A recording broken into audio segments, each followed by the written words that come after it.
प्यारे बच्चों, आज क्लास 10th और 12th के लिए वीडियो बनाया जा रहा है। भौतिक विज्ञान में लेसन फर्स्ट, प्रकाश किरणों की उत्क्रमणीयता। ध्यान देंगे इसमें।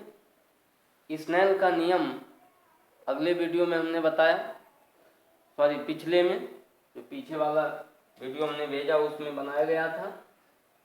अब इसमें ध्यान देते हैं, ये माध्यम फर्स्ट, माध्यम सेकंड, यहाँ अभिलंब खींच लेते हैं। एक प्रकाश की किरण N1 माध्यम से N2 माध्यम में आ रही है, इसको विरल मान लेते हैं।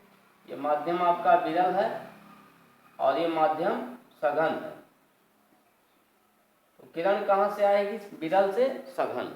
तो अभिलंब की ओर झुक जाएगी, जैसे कि यहाँ दिखाया जा रहा है। एक किरण आ रही है, प्रकाश की किरण, और इसको इस तरह से निकलना है तो ऐसे जाएगी नहीं, अभिलंब की ओर झुक जाएगी। थोड़ा सा ऐसे झुका देंगे इसको, ये कोण हो जाएगा I और ये कोण हो जाएगा R। ये को ये R हो जाएगा। ये हो गया आपका अभिलंब।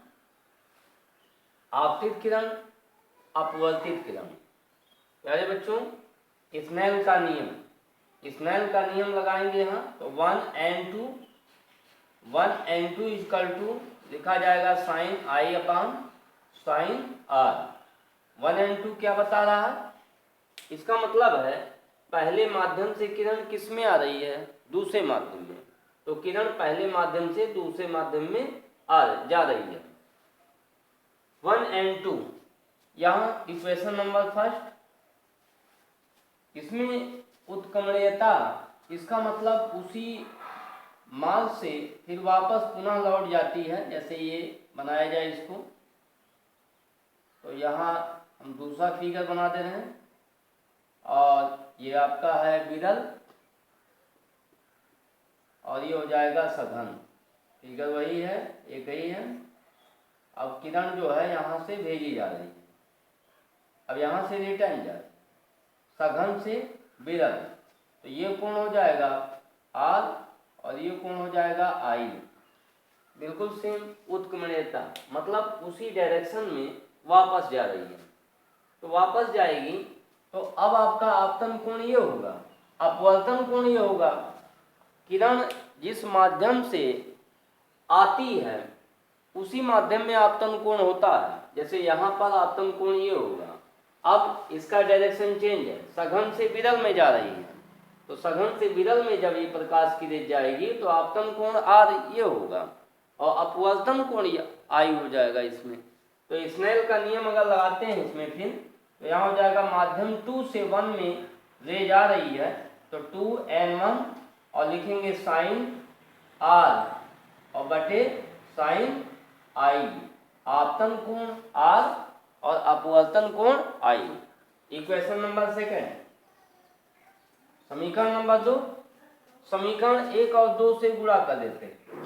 समीकरण 1 व 2 से क्या मिलेगा? दोनों से तो 1n2 और गुणे 2n1 equal to sine I बटे साइन R और गुणे साइन R और बटे साइन I। ये कैंसिल हो जाएगा। यहाँ से बचा क्या? 1n2 और गुणे 2n1 इक्वल टू 1। ये वैल्यू आ गई। अब इसी प्रकार से हम 3 माध्यम के लिए लिख सकते हैं, 4 माध्यम के लिए लिख सकते हैं, अन्य सभी के लिए बनाया जा सकता है। इसी प्रकार ये लिख सकते हैं 1n2 और गुणे 2n3 और गुणे 3n1 इक्वल टू 1। 4 माध्यम के लिए 1n2 और गुणे 2n3 और गुणे 3n4 और गुणे 4n1। देखिए यहाँ से बहुत ही आसान है। जैसे हमने इन दोनों समीकरण से ये प्राप्त किया 1n2 2n1, 1 किनारे है तो यहाँ भी 1 किनारे है, तो 1 1 ये दोनों साइड में है और 2 ये बीच में है। इसी 2 3 4 इसी को हमको बीच में बदलना है यहाँ भी देखिए 1 1 यहाँ भी है, 1 यहाँ भी है, 1 यहाँ भी है। बीच में हम और भी बढ़ा सकते हैं, माध्यम जो भी होगा इसमें दिया जाएगा, 1 माध्यम, 2 माध्यम, 3 माध्यम, 4 माध्यम। तो भिन्न भिन्न माध्यम के लिए ये अपवर्तनांक से रिलेटिव तमाम फार्मूले बनाए जा सकते हैं। इस पे आंकिक प्रश्न दिए गए हैं, वो आंकिक प्रश्न हम इसी के आधार पर लगा लेते हैं। जैसे यहाँ एयर है तो 1 की जगह पे एयर है, 2 की जगह पे जल है तो यहाँ लिखेंगे स्मॉल ए, यहाँ लिखेंगे वाटर, तो W लिख सकते हैं। तो जैसे पहला माध्यम अगर एयर है तो यहाँ ANW पढ़ेंगे इसको, ANW, तो W यहाँ हो जाएगा, फिर A हो जाएगा, WNA हो जाएगा। इस आधार पे एक मान दिया हुआ तो दूसरा मान आसानी से ज्ञात किया जा सकता है।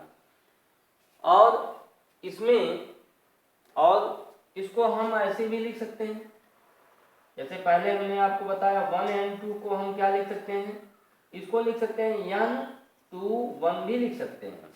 पढ़ने का तरीका दोनों एक ही है, पहले माध्यम के सापेक्ष दूसरे माध्यम का अपवर्तनांक है, दूसरे माध्यम का अपवर्तनांक किसको पढ़ेंगे, पहले माध्यम के सापेक्ष है। तो हम चाहे ऐसे लिखें चाहे ऐसे लिखें, फिर एक बार हमने आपको बताया।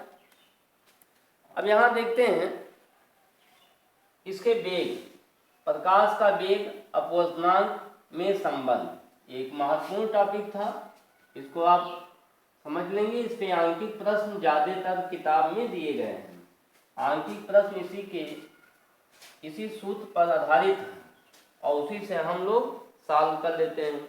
जितने आंकिक प्रश्न दिए रहेंगे उसको हम इसी तरह से सॉल्व कर लेते हैं। आइए देखते हैं नेक्स्ट। प्यारे बच्चों, अगर कोई प्रकाश की किरण एक माध्यम से दूसरे माध्यम में आ रही है, जैसे मान लेते हैं ये जल है और ये है वायु, तो वायु से जल में आ रही है, तो जल में वायु में अगर इसकी चाल, वायु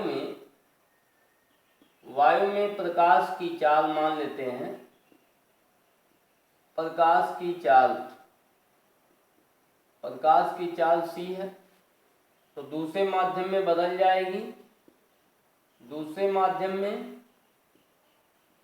v मान लेते हैं और इसको 1 and 2 या n मान सकते हैं।